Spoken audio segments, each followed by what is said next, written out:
Hello, good morning. तर दिवसाची सुरुवात छान अशा सूर्योदयाने केली. खूप छान प्रसन्न वाटत होतं सकाळी. तर इकडे आज मी बनवते डब्यासाठी किंवा नाश्त्यासाठी इडली.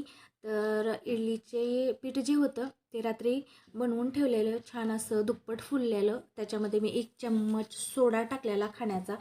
कारण थंडीच्या दिवसामध्ये ते तितकं जास्त असं टम्म फुगत नाही. त्यामुळे त्याच्यामध्ये सोडा ॲड केला होता. आणि त्याचबरोबर आता सांबार बनवायचा आहे. तर त्यासाठी तिन्ही डाळी घेतल्या. तूर डाळ, मूग डाळ आणि मसूरची डाळ. आणि त्याच्यामध्ये खूप सारे म्हणजे एक 5-6 टोमॅटो ॲड केले, जेणेकरून सांबार खूप छान होतं. अशा पद्धतीने करते मी सांबार. जास्त भाज्या मी ॲड करत नाही. मुलं ते साईडला काढून ठेवतात.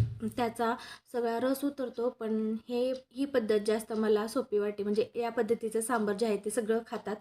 आणि डाळ जी होती ती शिजायला ठेवलेली. आणि माझं सकाळचं रुटीन थोडंसं मी तुमच्यासोबत शेअर करते. खूप धावपळ असते सकाळी. तर इकडे गरम पाणी जे आहे ते म्हणजे पिण्यासाठी घेते मी कोमट. तर पाणी बनवून घेतलेलं आणि थोडंसं सध्या मी लिंबू ॲड करते त्याच्यामध्ये.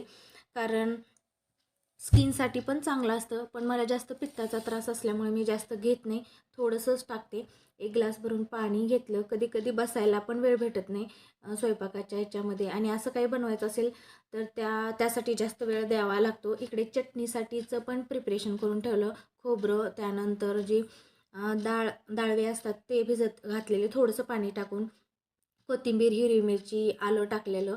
आणि बघा पीठ कसं छान फुगलेलं इडलीचं. तर त्याच्यामध्ये मीठ टाकलं, थोडंसं बाजूला काढून घेतलं. आणि इडली बनवण्यासाठी भांडं अगोदरच ठेवलेलं आणि इडली बनायला ठेवून दिली. आणि डाळ पण शिजून झालेली.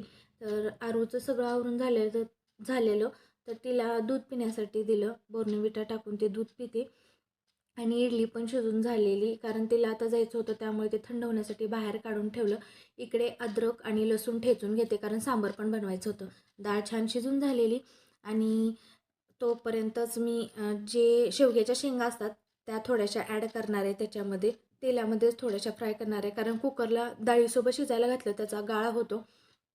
त्यामुळे मी तेलामध्येच फोडणी देताना त्या शेंगा टाकते. आणि साधी सिंपल फोडणी, अद्रक लसूणची पेस्ट म्हणजे जे कांडून घेतलेलं, कोथिंबीर, कढीपत्ता आणि 1-2 हिरवी मिरची टाकलेली, परत लाल तिखट, धना पावडर हे सगळं टाकून घेतलेलं.